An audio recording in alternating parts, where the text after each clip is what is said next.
축구에서 약팀이 강팀을 상대할 때 보통 수비 위주의 포메이션을 짭니다. 상대 스트라이커를 원천 봉쇄하고 역습으로 한 방을 노리는 전략입니다.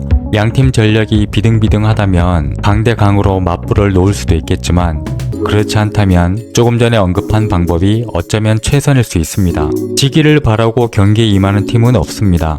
이기고 싶은 마음은 굴뚝 같지만 객관적 전력이라는 게 있습니다. 여러모로 분석해봐도 우리 팀이 열세다. 인정할 건 인정하고 계획을 세워야 합니다. 결론적으로 약팀은 하나의 미션에 집중해야 합니다. 일단 골은 먹는다는 가정하에 최대한 실점을 줄여야 합니다. 한 골 정도는 몰라도 그 이상 골 격차가 벌어지면 추격 의지가 꺾입니다. 해볼만하다 희망 섞인 파이팅은 금세 사그라져 버립니다. 점수를 허용하는 데에도 임계점이라는 게 있어 어느 정도까지 균형을 맞추려 혼신의 힘을 다하지만 그 이상 실점하면 급격하게 무너집니다. 노력 여하에 따라 결과가 달라지지 않는다 판단되면 노력을 멈추게 됩니다.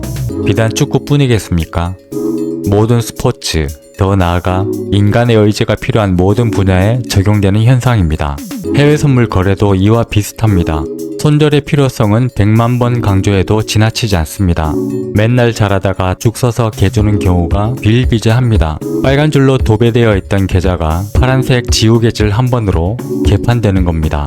이놈의 손목대기를 잘라버릴까 생각했던 적도 한두 번이 아닙니다. 타이밍을 놓친 반강제적 손절은 금전적 손실뿐만 아니라 복구할 수 있다는 작은 희망까지 짓밟아버립니다. 그런 상태에서는 수익 내기 위해서, 손실을 회복하기 위해서처럼 목적 있는 매매를 하는 것이 아니라 안 하면 불안하니까 그냥 하는 겁니다. 영혼 없는 좀비가 됩니다. 칼 같은 손절을 수백 번 다짐하지만 매번 결심으로만 그칩니다. 타임루프에 갇힌 것처럼 왜 이런 과정을 반복하는 걸까요? 표면적으로 여러 가지 이유가 있습니다. 그동안 버티면 제자리에 돌아오는 광경을 여러 번 목격했던 경험치의 누적이 이유가 될 수도 있을 것이고, 청산 버튼을 클릭하는 순간 손실은 예정이 아니라 확정이 되어버린다는 사실도 크게 작용할 겁니다. 또는 순간적인 움직임, 슬리피지로 내 손절선을 그냥 뛰어넘어 버릴 때 자를 타이밍을 놓친 경우도 적지 않을 겁니다. 눈뜨고 당하는 거죠.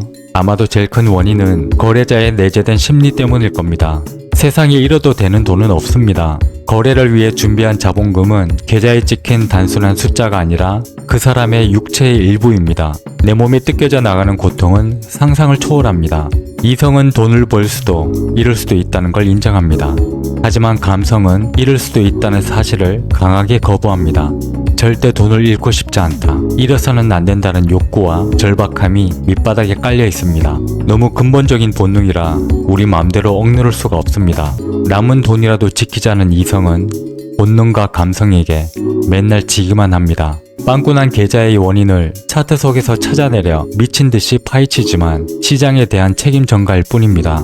원인을 알고자 하는 노력은 의미가 없습니다. 처음부터 원인은 나에게 있었고 왜 그쪽으로 지수가 뻗어나갔는지는 개인은 끝끝내 알 수가 없습니다. 개인에게 허용된 건 오직 대응뿐입니다.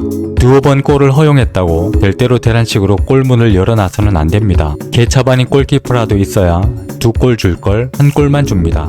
진입 방법을 고민하는 시간의 반만큼이라도 손실을 억제하는 방법을 연구하는 데 사용해야 합니다. 이렇게 생각하십시오. 진입하고 나서 반대로 가는 선물 지수는 나에게 자연재해입니다. 태풍 오고 지진 나는 건 내 잘못이 아닙니다. 정확히 예측하거나 막는다는 건 불가능합니다.